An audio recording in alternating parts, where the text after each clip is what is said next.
Hello guys, welcome to my YouTube channel. आज हम जो एनिमे एक्सप्लेन करेंगे वो है मार्वल की तरफ से हिटमैन मंकी, जो आई थी 2021 में। और ये 18 प्लस है क्योंकि इसके अंदर काफ़ी ज़्यादा खून खराबा है। ये कहानी आती है एक ऐसे एसेसन की जो पैसे लेके लोगों को मारता है, लेकिन जब वो एक पॉलिटिशियन को मार के वहाँ से भाग रहा होता है तो वो बंदरों के झुंड से जाकर मिलता है और वहाँ से सफ़र होता है हिटमैन मंकी का। ये एनीमे बहुत ही ज़्यादा खून खराबे से और काफ़ी फ़नी एनीमे है, जिसमें एक असैसिन मरने के बाद भूत बन जाता है और मंकी की मदद से अपने कातिल को मारने की कोशिश करता है। चलिए चालू करते हैं हिटमैन मंकी का सफ़र। शुरुआत में हमें दिखाया जाता है कुछ गार्ड्स अपने बॉस को प्रोटेक्ट करने के लिए उनको गाड़ी में डाल देते हैं और उनकी चारों तरफ घेरा बना लेते हैं ताकि वो अपने बॉस को बचा सके। और उनके चेहरे पे काफ़ी ज़्यादा डर था क्योंकि कोई उन पर गोली चला रहा था अनाथन। फिर हमें दिखाया जाता है एक एक करके सारे गार्ड मर रहे होते हैं। किसी की गर्दन हवा में, किसी का हाथ काट देता है, किसी की कुछ काट देता है।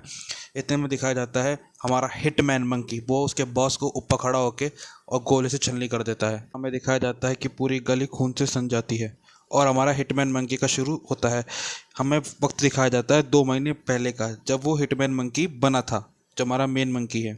और सीन चल रहा होता है टोक्यो, मतलब जापान का। अपनी इस नेम होने के कारण मैं कैरेक्टर के नेम चेंज कर देता हूँ।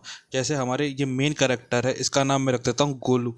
जो हमारा गोलू भाई साहब है, बड़े टशन के साथ टोक्यो में लैंड करता है और पासपोर्ट संचारी से पूछता है तुम यहाँ पे क्यों आए हो, बिजनेस और प्लेजर के लिए। तो गोलू हमारा सोच के बोलता है प्लेजर के लिए मैं यहाँ पे आया हूँ। ये सुन के पासपोर्ट वाला थोड़ा शॉक हो जाता है, लेकिन जापान में लोग जाते ही इसे मारे ही हैं। इसके बाद हमें दिखाया जाता है एक गैंग का, जहाँ पे हमारे गोलू को कुछ लोग उठा के लेके जा रहे होते हैं उससे काम करवाने के लिए। और जिस लेडी के पास लेके जा रहे होते हैं वो उसे काम देती है एक पॉलिटिशियन को मारने का, जिसका नाम होता है टकाहामे। टकाहामा को मारने के लिए वो उसे काफ़ी ज़्यादा गन्स और पैसे देती है ताकि वो टकाहामे को मार सके।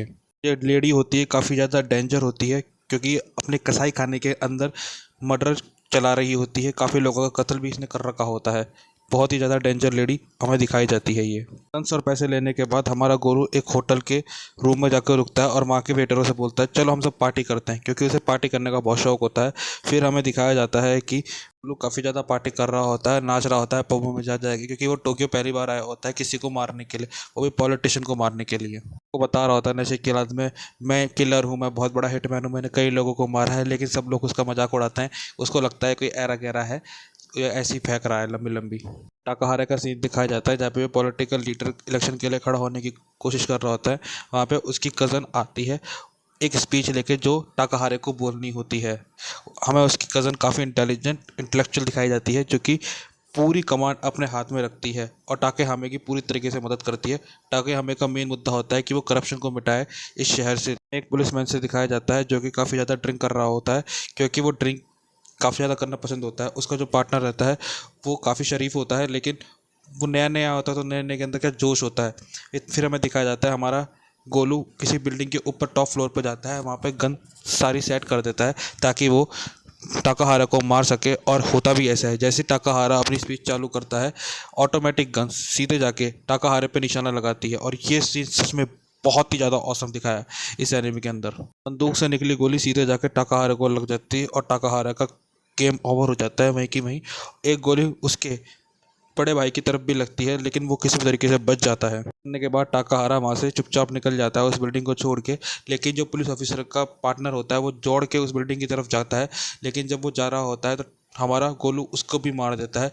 ये देख के हमारा मेन पुलिस वाला काफ़ी ज़्यादा शॉक हो जाता है और उसे बहुत गुस्सा आता है। वो हमारे गोलू को पकड़ने के लिए काफ़ी कोशिश करता है, लेकिन वो गोलू को पकड़ नहीं पाता और हमारा गोलू ट्रिपल ट्रेन में बैठ के वहाँ से चुपचाप निकल जाता है। और फिर हमें गोलू दिखा जाता है जो टाकाहारा को मारने के बाद एक अफसोस जताता है, क्योंकि टाकाहारा बहुत ही अच्छा पॉलिटिशियन बनने वाला होता है, वो देश के करप्शन के खिलाफ लड़ना होता है। इसके बगल में एक लड़की की फ़ोटो दिखाई जाती है जो कि टाकाहारा की कज़न होती है। कई लोग इस न्यूज़ को देख रहे होते हैं और वो जो पुलिस वाला मरा था उसकी न्यूज़ भी टीवी पे आ रही होती है। उसके बाद हमारा गोलू किसी स्टेशन पर उतर जाता है और वहाँ से जाने लगता है बड़े दुखी मन के साथ। जैसे जा रहा होता है कुछ सोल्जर उसे पकड़ लेते हैं, क्योंकि उन्हें पता होता है कि टाकाहारा को इसने मारा है, क्योंकि इनके ही बॉस ने टाकाहारा को की सुपारी हमारे गोलू को दी थी। लेकिन हमारा गोलू भी बहुत शाना, वो किसी भी तरीके से इनके हाथ आ तो जाता है लेकिन मरने को तैयार नहीं होता, क्योंकि वो एक बहुत ही बेहतरीन हिटमैन असिस्टेंट होता है और उनको अपनी बातों में लगा के वहाँ से चुपचाप एक गन निकालता है अपनी पॉकेट से और धमाधम गोली चलाता है और सारे सोल्जर्स को मार कर आता है। लेकिन एक गोली हमारे हिटमैन को भी लग जाती है जो कि हमारा गोलू है, गोलू को काफ़ी घायल होता है, लेकिन वो वहाँ से बचने की कोशिश करता है क्योंकि और सोल्जर उसकी तरफ आ रहे होते हैं और हमारा गोलू घायल हालत में वहाँ से भागना चालू करता है पहाड़ के ऊपर। जैसे ही वो पहाड़ के ऊपर धीरे धीरे जा रहा होता है, उसकी हालत और ख़राब होने चालू हो जाती है, उसकी बॉडी से काफ़ी सारा खून बह रहा होता है।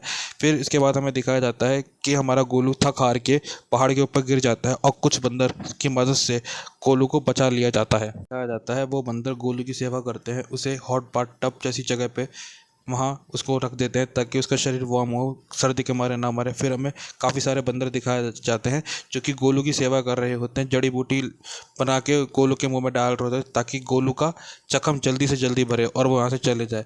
जो जितने भी बंदर होते हैं वो काफ़ी नरम दिल के होते हैं, लेकिन उनमें से एक बंदर गोलू को पसंद नहीं करता और गोलू को यहाँ ना रखने की हिदायत देता है। वो बोलता है कि ये किलर है, देखा नहीं कितने लोग इसको मारने के लिए आ रहे हैं, इसकी वजह से हम लोग खतरे में आ जाएंगे। लेकिन जो मंकी का लीडर होता है वो उस छोटे मंकी की बात नहीं मानता। छोटा मंकी लीडर तो नहीं होता, लेकिन उसे लीडर की बात माननी पड़ती है। वो इस बात से नाराज़ हो जाता है और गोलू पे शक करना जारी रखता है। इतने में दिखाया जाता है गोलू के हाथ में ब्लेड। ये देख के हमारा छोटा मंकी डर जाता है और वहाँ से भाग जाता है। गोलू बर्फ़ के स्नोमैन बना के उनके साथ प्रैक्टिस कर रहा होता है, बार बार उन पर गोली चला रहा होता है ताकि उसकी प्रैक्टिस हो। ये देख के छोटा मंकी बहुत ज़्यादा गुस्सा होता है। वो मन में समझ लेता है कि ये आदमी सही नहीं है, इसकी वजह से हम लोग खतरे में आ जाएंगे। और वो ये देख के कि इतने स्लो मैनों को बड़ी बेरहमी से इसने मारा होता है, वो बहुत ही ज़्यादा छोटा मंकी डर रहा होता है। मंकी बाकी सारे मंकीज से बोलता है कि ये आदमी डेविल है, इसको प्लीज़ यहाँ मत रखो, लेकिन छोटा मंकी बात नहीं मानता और अपने ही साथियों पे गलती से वो हमला कर देता है। इसके बाद जितने भी मंकी होते हैं वो छोटे मंकी को पकड़ के उसको अपने गाँव से बाहर निकाल देते हैं अपने समूह से। छोटा मंकी बड़े निराश मन से जाता है और हमारे गोलू की तरफ घूर के हुए जा रहा होता है। गोलू से बदला लेना होता है। गोलू की वजह से वो अपने ही गांव से अबैंडन कर दिया गया। छोटा मंकी स्नो में एक जगह बैठता रहता है और अपने आप को कोस रहा होता है कि मैं क्यों इसके खिलाफ गया, मुझे अबैंडन कर दिया गया। लेकिन छोटा मंकी देखता है कुछ बहुत सारे असिस्टेंट उनके गांव की तरफ आ रहे होते हैं गोलू को मारने के लिए। ये देख के उनके हाथ में गन है। छोटा मंकी डर जाता है और अपने गांव को बचाने के लिए तुरंत अपने गांव की तरफ भागता है, लेकिन वो लेट हो जाता है और जितने भी असिस्टेंट हमारे गोलू को मारने के लिए आते हैं वो गोलू को तो मारते हैं और साथ साथ सारे गांव वालों को भी मार देते हैं। यह देख के छोटा मंकी काफ़ी ज़्यादा दुखी हो जाता है और उसके मन में प्रतिशोध की भावना जाग जाती है उन सारे असिस्टेंट्स को मारने के लिए। सारे भाइयों को मरा हुआ देख छोटा मंकी काफ़ी गुस्सा हो जाता है और वो हथियार उठा लेता है उन सभी को मारने के लिए और एक एक करके चुन चुन के सबको बड़ी बेरहमी के साथ मारता है। गोलू तो पहले ही मरी हालत में होता है, तो गोलू से कहता है मरते मरते कि तुम्हें हम सबका बदला लेना है और जो भी हमारे पीछे आए थे जिनने हमें मारा था तुम्हें उन सबको मारना है। और आखिर में गोलू अपना दम तोड़ देता है और छोटा मंकी वहाँ पे रोता है क्योंकि वो वहाँ से अकेला पड़ गया, उसके सारा परिवार ख़त्म हो चुका है। उसके मरने के बाद छोटा मंकी गोलू का चश्मा लेता है और स्टाइल में पहन लेता है, रजनीकांत की स्टाइल में, और उन सबको मारने की शपथ लेते हुए शहर की तरफ निकल जाता है अपने हाथों में बंदूक उठा और पैसों का बैग लादे हुए।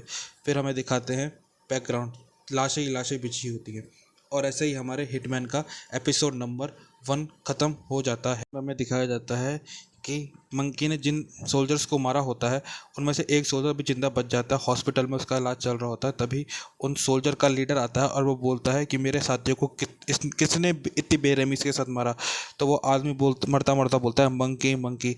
तो सोचता है मंकी ये क्या है, मंकी थोड़ी ना इतने लोगों को मार सकता। तो सोचता है हो सकता है मंकी इसका कीवर्ड हो। मंकी शायद किसी आदमी का नाम है और वो मंकी नाम के आदमी को ढूंढने की कोशिश कर रहा होता है। ऐसे ही हमारा एपिसोड 1 खत्म होता है। एपिसोड 2 की शुरुआत में हमें दिखाया जाता है हमारा मंकी हमारे गोलू के साथ, जो कि मरने के बाद भूत बन चुका होता है, वो दोनों आपस में चिपक जाते हैं। उसके बाद गोलू मंकी को डायरेक्ट कर रहा होता है कि तुम्हें सबसे पहले ट्रेन पकड़नी होगी, ट्रेन पर बैठ के तुम्हें टोक्यो शहर जाना होगा ताकि तुम मेरे कातिल और अपने भाइयों के कातिल को ढूंढ सको और उनसे बदला ले सको। गोलू काफ़ी ज़्यादा दुखी होता है क्योंकि वो गोलू से चिढ़ता भी है। तो मंकी उससे बोलता है मुझे तुमसे कोई मतलब नहीं है, मुझे जो करना है मैं वो करूँगा, मुझे किसी को नहीं मारना। लेकिन गोलू समझाता है उसे कभी कभी हमें किलिंग्स करनी ही पड़ती है कुछ अच्छा करने के लिए। आखिर मंकी मान जाता है और ट्रेन के ऊपर बैठ के सीधा टोक्यो शहर की तरफ अपनी उड़ान भर देता है। मंकी पहली बार टोक्यो शहर में आया हुआ होता है और इतने सारे लोगों को देख के वो घबराना चालू कर देता है क्योंकि वो हमेशा जंगल में बना हुआ है, जंगल में रहता है, इतने सारे लोग, इतना सारा ट्रैफिक और बड़ी बड़ी होर्डिंग्स को देख के मंकी डर रहा होता है।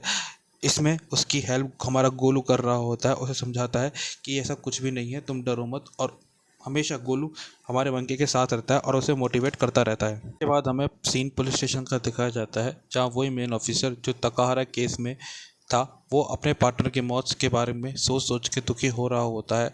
इतने में ही पुलिस कमिश्नर उसके दफ्तर में आता है एक लड़की के साथ, जिसका ट्रांसफ़र अभी यहाँ हुआ है, और वो लड़की को मेन ऑफिसर का पार्टनर बना देता है और कहता है कि मेन ऑफिसर काफ़ी अच्छा और सच्चा पुलिस वाला है, तो तुम्हें इसके अंडर में रह के काफ़ी कुछ सीखने को मिलेगा। बाद मेन ऑफिसर उसे बाहर घुमाने को लेके आता है ताकि वो शहर के बारे में जान सके, और वो उसे कंफर्ट करता है। दोनों के बीच थोड़ी बातचीत होती है तकारा केस को लेके। बाद सीन शिपयार्ड की तरफ आता है, जहाँ हमारा गोलू मंकी को लेके आता है, जहाँ से उसने गन खरीदी थी उसी औरत के पास जिसने उसने तकारा को मारने का कॉन्ट्रैक्ट दिया था। मंकी जब शिपयार्ड में आता है तो वो बहुत डर जाता है ये देख के कि वहाँ कई सारे जानवरों की लाश पड़ी है। मंकी ये सब देख के काफ़ी ज़्यादा डर तो जाता है, लेकिन गोलू के साथ वो हिम्मत करके अंदर चला जाता है। मंकी और गोलू का मेन रूम के अंदर आते ही वही लेडी वहाँ आ जाती है, मंकी के ऊपर स्मोक का यूज़ करके उसे बेहोश कर देती है। जब मंकी को होश आता है तो वो देखता है कि उसे एक कटिंग करने वाली मशीन में रख दिया जाता है, और वो दिखता है कि उसके हाथ पैरों को बांध दिया गया है। वो बड़ी मुश्किल से मंकी उस ट्रैप से बच के भागता है। उसके पीछे गोलू उसकी हेल्प करता है जगह बताने के लिए, लेकिन वो लेडी मंकी पे हमला करती रहती है, एक एरो से तरफ अटैक करती है, लेकिन मंकी किसी भी तरीके से उससे बच जाता है और ऊपर चढ़ने लगता है। इतने में ही वो औरत, उसमें पता नहीं कहाँ से ब्रूस ली की आत्मा आ जाती है, मुझे तो ऐसे ही लगता है, और बड़ी तेज़ी के साथ वो मंकी का पीछा कर रही होती है। मंकी ऊपर, वो लेडी उस मंकी के साथ कदम से कदम बढ़ा रही होती है, मंकी की तरह उछल रही होती है। किसी भी तरीके से मंकी उस लेडी का हाथ एक मशीन में डाल देता है, जिसके कारण उसकी मशीन के कारण उस लेडी के हाथ कट जाता है, और वो औरत लड़खड़ा जाती है, जिसके कारण उसका पैर फिसलने के कारण वो उसी कटिंग मशीन में गिर जाती है जहाँ पे वो हमारे मंकी को डालना चाहती थी। इसके कारण उस औरत की वहीं पे मौत हो जाती है। अपने हाथों से एक औरत की मौत देख के मंकी काफ़ी उदास हो जाता है और वापस से टोक्यो की गलियों में भटकने लग जाता है। गोलू उसको काफ़ी समझाता है कि वो लेडी मरना डिजर्व करती थी, उसके हाथों कई लोगों की मौत होती है। मंकी देखता है कि जगह जगह जापान के अंदर क्राइम बढ़ रहा होता है, लेकिन गोलू मंकी को लेके एक होटल का रूम बुक करता है ताकि वो मंकी के साथ उस होटल में जा सके और मंकी को आगे की प्लानिंग बता सके। मंकी बड़ा दुखी होके उसी एक हौद बाथ टब में बैठ जाता है और अपना कम पाट रहा होता है। फिर हमें न्यूज़ में दिखाया जाता है कि ताकाहारा का अपोजिशन लीडर काफ़ी खुश होता है, जिसके कारण उसे आगे बढ़ने में काफ़ी मदद मिलती है ताकाहारा के मरने के बाद।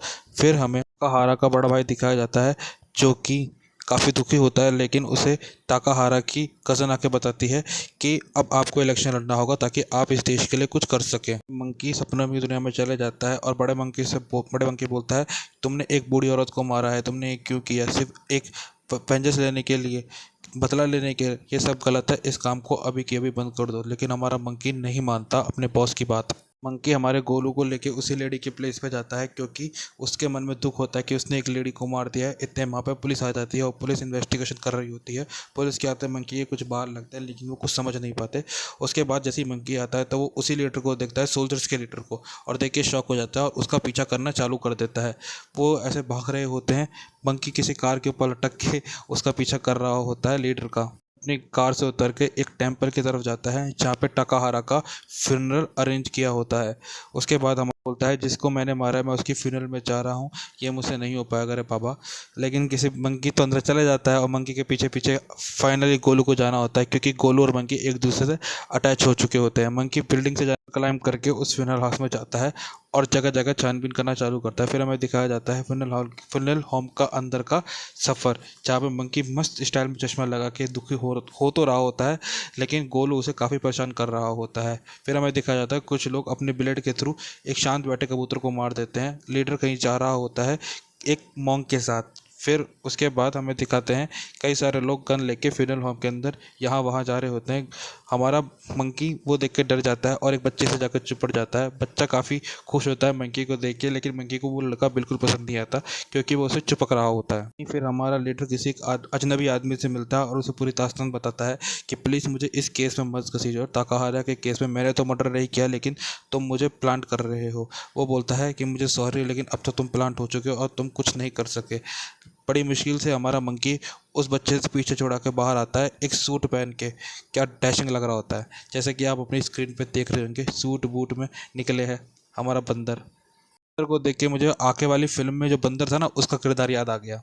कि उस छोटे बच्चे को खेलने के लिए 2 प्लेट दे जाता है जिसके कारण वो खेल सके। उसके बाद हमारा भाई अपने भाई के फिनल पे स्पीच देता है और इलेक्शन में खड़े होने की बात करता है और लोगों को मोटिवेट करता है अबाउट करप्शन के बारे में कि करप्शन नहीं करेंगे हमारी पार्टी अगर आएगी तो। इसके तुरंत बाद ही इनकी स्पीच खत्म होने के बाद 2 राइवल गैंग आपस में उस फ्यूनरल होम के अंदर लड़ जाते हैं ताकि वो वहाँ से एक दूसरे को वाइप आउट कर सके। ये देख के वहाँ पे भगदड़ मच जाती है। मंकी वहाँ से बचने की कोशिश करता है लेकिन मंकी देखता है कई बेगुनाह लोग इन गोलीबारी की चपेट में आ रहे होते हैं और एक के बाद एक काफ़ी सारे लोग वहाँ से मर रहे होते हैं। मंकी को बताता है हमें कुछ भी करके लीडर को पकड़ना है तो चलो मेरे साथ, लेकिन मंकी नहीं मानता और एक बिल्डिंग पे जाके ऊपर बैठ जाता है डर के मारे। उसके बाद मंकी को देख के सब लोग मंकी पे भी गोली चलाने चालू कर देते हैं। मंकी बड़ी मुश्किल से उनसे जान बचा के आता है लेकिन वहाँ पे एक लड़की आती है जो कि, मैं इस लड़की का नाम सिमरन रख देता हूँ। जो सिमरन है हमारी, ये ताकाहारा और ताकाहारा के भाई की कज़न है। उसके बाद एक आदमी उस लड़की की तरफ, हमारी सिमरन की तरफ देखता है और सिमरन को पीटना चालू करता है। ये देख के हमारे मंकी को गुस्सा आता है और वो सिमरन के पास आता है और उस आदमी को अपनी बंदूक निकाल के भून देता है और वो काफ़ी ज़्यादा गुस्सा होता है। लेकिन लीडर वहाँ से जब भाग रहा होता है, गोलू उसे कहता है तुम लीडर का पीछा करो, इनको मत मारो, ये सब चलता रहेगा। लेकिन मंकी के सिर पर तो खून सवार होता है। वो एक एक करके दमादम सारे आदमियों को भूनना चालू करता है। कुछ लोग तो अपनी गाड़ी लेके वहाँ से भग जाते हैं और वो सिमरन को मदद करता है वहाँ से भागने के लिए। से भाग रही होती है तो मंकी के बारे में सोच रही होती है कि एक मंकी इतना सारा कैसे कांड कर सकता है। इतने में ही वहाँ पे पुलिस वाले आ जाते हैं और सब में एक गड़बड़ हो जाती है कि हमारा जो सोल्जर होता है, सोल्जर्स का लीडर, वो मारा जाता है। मंकी और लीडर का पर्स लेके वहाँ से चुपचाप एक गाड़ी के नीचे लटक के वहाँ से भाग जाते हैं ताकि वो पुलिस वालों के हाथ में ना आ पाए। हमारा मंकी चुपके से हमारी सिमरन को देख रहा होता है प्यार भरी निगाहों से, क्योंकि उसको पता नहीं सिमरन को देख के उसके मन में कुछ सॉफ्ट कॉर्नर आ जाता है। पुलिस स्टेशन का दिखाया जाता है जहाँ पे पुलिस वाला उस मर्डर स्पॉट की चेकिंग कर रहा होता है। वो देखता है एक मंकी है जो कि लोगों को मार रहा होता है। वो सोचता है मंकी लोगों को मार रहा है, ये सोच के तो वो भी एक बार शॉक हो जाता है। और फिर से मंकी और गोलू उसी फ्यूनरल होम पे आते हैं और जो लोग मरे थे उनकी मौत को श्रद्धांजलि दे रही होते हैं। मंकी काफ़ी ज़्यादा दुखी होता है क्योंकि उसने वापस एक बार काफ़ी लोगों का कत्ल कर चुका होता है। गोलू उसे समझा रहा होता है कि यार ये तो चलता रहता है, अब तुम हिटमैन बन चुके हो, मेरी तरह बनो ना। जब शुरुआत में मैं था मुझे भी लोगों को मारने में दिक्कत होती थी, लेकिन बाद में सब कुछ अच्छा हो गया ना, तुम पूरे लोगों को मार रहे हो। इतने में नीचे मोंग खड़ा होता है। मोंग मंकी को भी देख रहा होता है और हमारे गोलू को भी देख रहा होता है। मंकी गोलू पूछता है कि आप हमें कैसे देख पा रहे हो। मोंग कहता है मेरे पास स्पेशल पावर है, और वो गोलू की भाषा में गोलू से बात कर रहा होता है और मंकी की भाषा में मंकी से बात कर रहा होता है। गोलू से पूछता है तुम्हें मरे हुए कितने दिन हो गए, तो गोलू बोलता है मुझे 2 वीक से ज़्यादा हो चुका है। गोलू को लड़ते हुए देख मोंग काफ़ी गुस्सा होता है, बोलता है तुम पहले एक दूसरे को समझने की बात करते हो, पहले तुम खुद को तो समझो कि तुम लोग आखिर में चाहते क्या हो। तुम्हारा रास्ता जरूरी रॉक से भरा हुआ है, लेकिन आगे चल के तुम्हें अपने रास्ते का महत्व समझ में आएगा और अपनी जर्नी का। और ये करते ही मोंग अंतर ध्यान हो जाते हैं और वो वहाँ से गायब हो जाता है। मंकी ये देख के शॉक हो जाता है कि यार ये हुआ क्या, कैसे मोंग गायब हो गया। मंकी और गोलू वहाँ से उठ के चले जाते हैं। गोलू मंकी से बोलता है कि जब तुम वहाँ से भागे थे तो मैंने तुम्हें पर्स उठाने को कहा था लीडर का, ताकि लीडर के घर का एड्रेस पता लगे। मंकी से बोलता है देखा मैं कितना स्मार्ट हूँ। मंकी ये सुन के हंसने लग जाता है। उसके बाद एक बार फिर से क्राइम पुलिस स्टेशन की तरफ दिखाया जाता है जहाँ पे मंकी की वीडियो वो दोनों पुलिस वाले आपस में देख रहे होते हैं, मेन पुलिस वाला और उसकी टीनेजर, उसकी पार्टनर भी। लीडर के घर पहुँच जाते हैं। वहाँ जाके मंकी लीडर को और लीडर के बेटे की फ़ोटो देख के काफ़ी ज़्यादा भावुक हो जाता है। गोलू मंकी से बोलता है अगली बार सीधे सर में शूट करना, कोई भी तुमसे मैच करने की कोशिश करे। इतने में वहाँ पे याकुजा गैंग वाले आ जाते हैं लीडर के घर में। फिर हमें पता चलता है कि याकुजा गैंग और लीडर का कोई ना कोई रिश्ता है। मैं आपको बता देता हूँ, याकुजा गैंग रियल में जापान में एग्जिस्ट करती है, जो कि गैंग है एक बहुत बड़ी, जिनका काम है लोगों को पैसों के लिए मारना और ड्रग्स करना और प्रोस्टिट्यूशन का धंधा चलाना। आते ही गोलू और मंकी छुप जाते हैं एक अलमारी के अंदर। इतने पे वहाँ पे पुलिस वाले भी आ जाते हैं। मंकी की गलती की वजह से पुलिस वाली लेडी याकुजा गैंग के एक मेंबर पे गोली चला देती है, जिसके कारण सब लोग आपस में गोलाबारी के दौरान मर जाते हैं। फिर हमारा मंकी और गोलू उस अलमारी से बाहर आते हैं। इनका सबसे बड़ा ताऊ जी खड़े हो जाते हैं इलेक्शन के अंदर और करप्शन को मिटाने की बात करते हैं। सिमरन ये देख के काफ़ी ज़्यादा खुश हो रही होती है और उन्हें मोटिवेट भी कर रही होती है, लेकिन वो टेंशन में भी होती है क्योंकि जो उसके अपोजिशन वाला है वो काफ़ी ज़्यादा खतरनाक है। इतने में ही वहाँ पे अपोजिशन का लीडर आ जाता है और वो सिमरन और उसके ताऊ को काफ़ी ज़्यादा धमकी दे के जाता है और कहता है कि चलो देखते हैं इलेक्शन में कौन जीतता है, मैं जीता तो फिर तुम देखना तुम्हारे साथ मैं क्या करता हूँ। और एक क्रीपी सी स्माइल लेके वहाँ से चले जाता है। दिखाया जाता है कि मंकी और गोलू एक कैसीनो में अंदर जाने की कोशिश कर रहे होते हैं, क्योंकि वो अंदर दो ट्विंस से मिलना चाहते थे, जिनकी वजह से ये सारा ड्रामा चालू हुआ। क्योंकि शुरू में जो लेडी मंकी के हाथों मारी गई थी, ये दोनों लड़के उन्हीं लेडी के बच्चे हैं। और लेडी ने हमारे गोलू को मारने के लिए अपने बेटों से कहा था, जैसे काम पूरा हो जाए गोलू को मार दीजिए। हमारा मंकी वेंट एसी वेंट के थ्रू किसी भी तरीके से कैसीनो में आता है, लेकिन गलती के कारण वो कैसीनो के बीच में जा गिरता है, जहाँ पे कुछ गार्ड्स उसे पकड़ लेते हैं। लेकिन मंकी नीचे गिरने के कारण उसका सिर घूमता है और वो नाचने लग जाता है। ये देख के सारे लोग काफ़ी खुश होते हैं और मंकी के डांस को एंजॉय करना चालू करते हैं। उसके बाद वो सारे जितने भी लोग होते हैं मंकी को दबा के शराब पिलाते हैं, और मंकी एक के बाद एक शराब पी रहा होता है। और इसके बाद हमारे मंकी को सब लोग उठा के कैसीनो टेबल पर रख देते हैं, ताकि मंकी भी आगे खेले। जैसे ही मंकी टेबल पे आता है, सब के सब हारने लगता है, क्योंकि गोलू उसकी मदद कर रहा होता है ताश देखने में और उसे गाइड कर रहा होता है। ये देखने के बाद सारे लोग हार जाते हैं और हमारा मंकी जीत जाता है। इतने में दो लोग तो लाश को एक बोरे में भर के उन ट्विंस के पास लेके आ रहे होते हैं। ये देख के उस लड़के पे काफ़ी गुस्सा हो जाता है, क्योंकि ये कैसीनो है, यहाँ पे लाश अलाउड नहीं है। और ट्विंस उन दो लड़कों को तो भगा देता है, लेकिन उनमें से एक लड़के को अपने पास बुला के अपने रूम में लेके जाता है। जीतने के बाद सब लोग खाली होने के बाद मंकी को ऊपर बुलाया जाता है मेन हॉल के अंदर, जहाँ पे उनका जो मेन बॉस होता है जो कैसीनो का, वो वहाँ पे मंकी के साथ गेम खेल रहा होता है। मंकी एक के बाद जीत रहा होता है और शराब पी रहा होता है। हमारा गोलू उससे बोलता है, तुम जरूर जीत रहे हो, लेकिन लास्ट की बाजी हार जाना। अगर तुम नहीं हारे तो ये मोटा आदमी तुझको मार देगा, इस बात का ध्यान रखना। लेकिन मंकी शराब के नशे में इतना चूर होता है, उसको गोलू की बात समझ में नहीं आती। इतने में लीटर आता है और मंकी से बोलता है, तुम्हें क्या कर रहे हो, तुम्हें पता है तुम शराब जो पी रहे हो ये एक पॉइजन की तरह है जो तुम्हें निकल लेगी। लेकिन मंकी एरोगेंस में उसकी बात नहीं मानता, और आखिर में मंकी उस बॉस को पूरी तरीके से जुए के गेम में हरा देता है। ये देख के वो बॉस काफ़ी गुस्सा हो जाता है और मंकी को पकड़ लेता है, क्योंकि मंकी नशे में होने के कारण वहाँ पे बेहोश हो जाता है।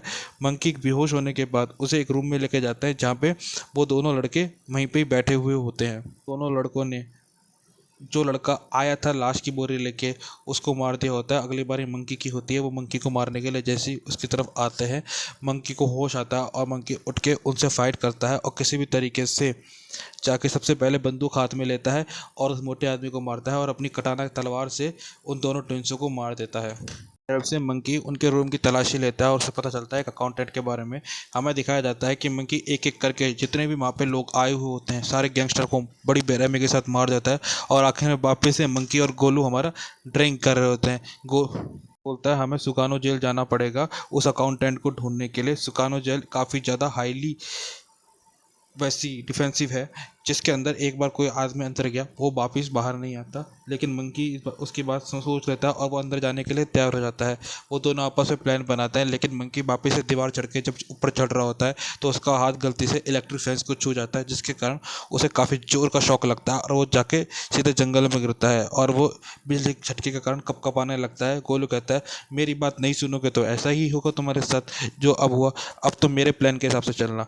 ऐसे करते ही एपिसोड नंबर 4 की शुरुआत हो जाती है, जिसका नाम है दी कोड। और मंकी बड़ी मुश्किल से उस जेल के अंदर जाता है, एक ट्रक के नीचे लटक के, जो ट्रक अंदर जा रहा होता है। इतने में वहाँ पे उसे मंकी को कुत्ता मिलता है और कुत्ता मंकी के ऊपर हमला करता है। गोलू उसे कहता है इस कुत्ते को मार दो ताकि आगे जाके प्रॉब्लम ना बने, लेकिन मंकी अपने नरम स्वभाव का वो उस कुत्ते को नहीं मारता और जाके एक गटर में छुप जाता है, जिसके कारण कुत्ता उसकी तरफ नहीं आता। उसके बाद गोलू और मंकी उसी गटर के रास्ते से आगे बढ़ रहे होते हैं। रास्ते से आगे जाते हुए मंकी को एक चूहा मिलता है जो कि किसी ट्रैप के अंदर फंसा होता है। हमारा मंकी उस चूहे को उस पिंजरे से आज़ाद करता है, लेकिन चूहा उसे डर के मारे हमारे मंकी को काट लेता है। मंकी काफ़ी ज़्यादा निराश होता है, लेकिन जब वो आगे बढ़ रहा होता है, इसके बाद मंकी और गोलू दोनों आगे बढ़ते हैं अपने लक्ष्य एक अकाउंटेंट की तरफ, और अकाउंटेंट को पकड़ने के लिए होता है पुलिस स्टेशन की तरफ, जहाँ पे एक साइकोलॉजिस्ट हमारे मेन ऑफिसर से बात कर रही होती है, क्योंकि वो बोलता है मंकी लोगों को मार रहा है। ये बात सुन के वो काफ़ी हंसती है और उसको बोलती है तुम कुछ दिनों की छुट्टी लो, आराम करो। ये बात तो हमारी मेंटर को भी पता रहती, छोटी लड़की को, कि ये सब सच बोल रहा है। लेकिन उसके बाद हमें दिखाया जाता है पूरा ऑफिस हमारे मेन ऑफिसर का मजाक उड़ाता है। उसकी टेबल पे एक मंकी का स्टैचू रख देते, कहता है मंकी मैन है, उसका मजाक उड़ाते हैं। फिर हमें दिखाते हैं कि जेल के अंदर मंकी उस अकाउंटेंट को घूमने की कोशिश करता है और जाके सीधे एक वॉशिंग मशीन में जाके छुप जाता है।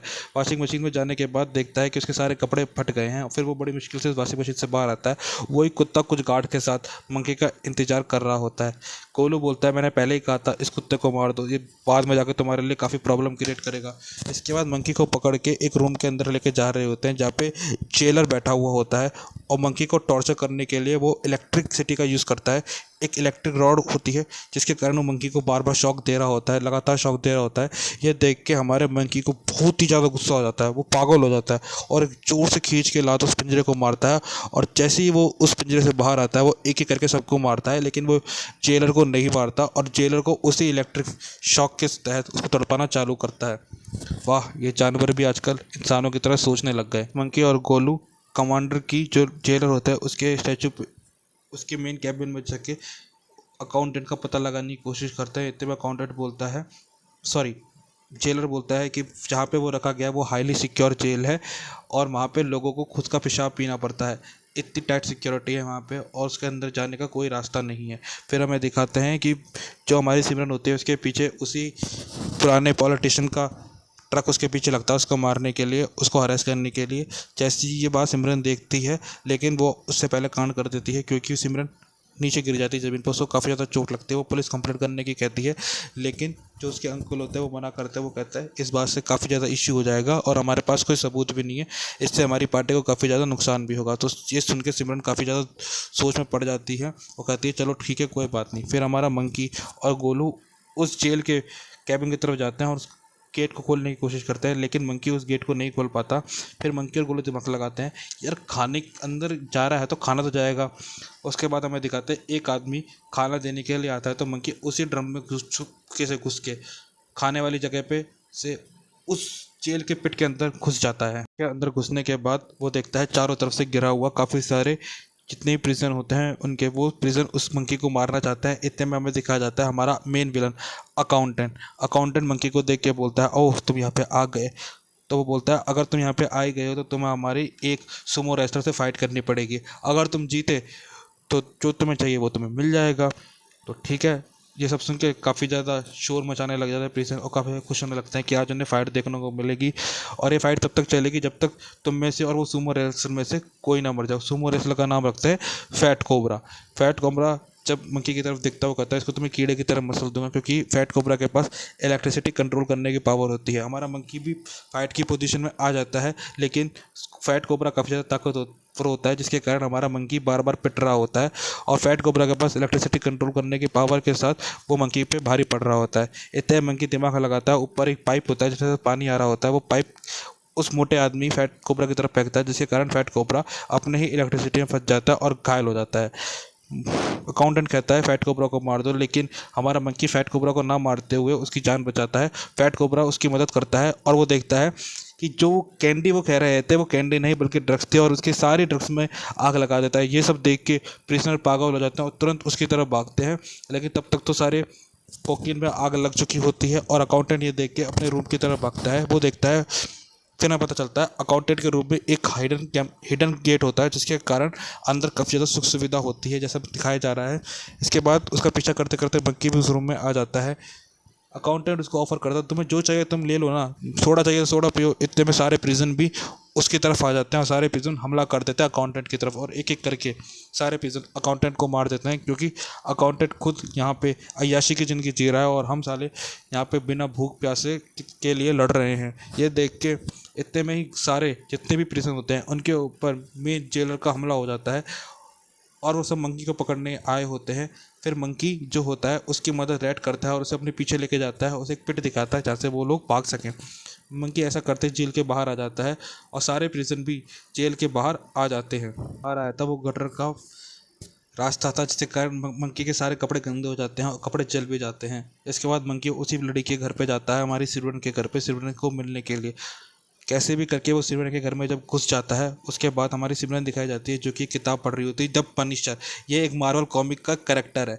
उसके बाद हमारा मंकी सिमरन के पास आने की कोशिश करता है लेकिन वो सिमरन को देख के थोड़ा घबरा जाता है क्योंकि सिमरन के पास काफ़ी ज़्यादा हाईली सिक्योरिटी होती है, लेकिन सिमरन उसे देख लेती है और उसे कुछ खाने को ऑफ़र करती है। जैसे ही मंकी उसके पास आता है तो सिमरन मुंह बना लेती, क्योंकि हमारे मंकी की तरफ बदन से बहुत ज़्यादा स्मेल आ रही होती है। ये देख के हमारा मंकी शर्मा के वहाँ से भाग जाता है। जाता है कि पुलिस स्टेशन जगह जगह बात पता चलती है कि एक मंकी सारे लोगों को मार रहा है बड़ी बेरहमी के साथ। ये सुन के ये एपिसोड चौथा है यहीं पे ख़त्म होता है। मैं आप आगे इसके एपिसोड लाता रहूँगा। अगर आपको मेरी वीडियो पसंद आती है तो please like my video and subscribe my channel. Bye bye, tata. जल्द इसके एपिसोड लाऊंगा। आगे के एपिसोड कल आएंगे।